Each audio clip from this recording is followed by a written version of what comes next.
आपण कालपासून आपल्या माध्यमातून पाहतच असाल की जो केक आणलेला, जो आमच्या पाहुण्यांनी आणलेला, तर त्यामध्ये मला उंदराची विष्ठा सापडली. ते खाल्ल्यानंतर मला जो त्रास व्हायला लागला ते आता माझ्या मुलींना पण होते. ॲक्च्युली एक मुलगी माझी ॲडमिट झाली महाजनमध्ये, तिलाही तो त्रास झाला. म्हणजे त्यांना दुसऱ्या दिवशी त्रास झाला, पण मला त्याच दिवशी लगेच त्रास झाला, वॉमिटिंगचा वगैरे त्रास झाला. ही इतकी म्हणजे किळसवाणी गोष्ट आहे.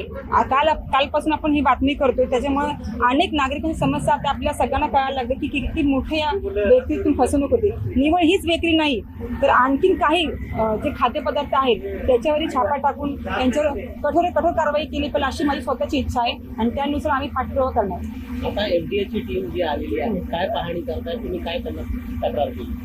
काल जी तक्रार केली त्यानुसार ते आज टीम इथे आपल्या बदलापूरमध्ये दाखल झालेले आहे. त्यांचं असं म्हणणं आहे की जो मेन मालक आहे तो इथे आता नाही.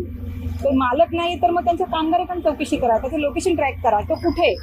तो जरी नसेल इथे तर त्याचे माझं असं म्हणणं, त्यांच्याकडे माझी मागणी की त्याची पूर्ण दुकानं सील झालीच पाहिजे. त्याशिवाय आम्ही हे करणारच नाही की पूर्ण दुकानाला त्यांचे टाळ्या लावून टाका, नाहीतर मग इथे बसून आम्ही सगळं तोडफोड करणार. कारण की प्रत्येकाच्या जीवाशी खेळलेला हा प्रकार आहे. उंदीर पाळणं आपण जो पाहिलं की ताईंच्या एका पेस्ट्रीमध्ये घासणी तुकडा, हे खायची गोष्ट नाही. माणसाच्या जीवानीशी तुम्ही खेळता, त्यांनी गिळलं असतं, त्यांच्या आतड्यात टच झालं असतं, ही किती मोठी गोष्ट आहे. आणि ठीक आहे, सामान्य नागरिक गप्प बसतं म्हणून तुम्ही किती फायदा घेणार अजून. एफडीएचे जे आपले ठाण्याचे मेन साहेब आहेत ते साहेब इथे आलेले आहेत आणि त्याचबरोबर आपल्या मॅडम ज्या आहेत एफडीएच्या वीरकायदे मॅडम, त्यासुद्धा इथे आलेल्या आहेत.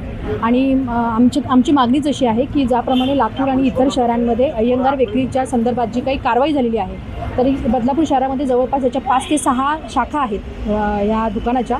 तर ह्या ज्या शाखा आहेत त्या प्रत्येक ठिकाणी सेम परिस्थिती आहे. म्हणजे कुठे ना कुठेतरी आज आम्ही हे सर्व कारवाई जेव्हा चालू होती त्याच दरम्यान एक महिला आली आणि ती म्हणाली की 2 दिवसापूर्वी मला या रवा केकमध्ये एक पिन सापडली आणि त्याने तो व्हिडिओसुद्धा दाखवला. आपण लाईव्ह ज्या इथल्या न्यूज चॅनलने केलेला आहे, यूट्यूब चॅनलवाल्याने, त्याच्यामध्ये तो व्हिडिओसुद्धा आहे. आणि हे जे प्रकार आहेत हे सर्रास व्हायला लागले. त्यामुळे एफडीएकडे आमची विनंती हीच आहे आणि आमची एक तक्रार आम्ही केलेली आहे की ही जी दुकानं आहेत ही दुकानं लवकरात लवकर बंद करावी.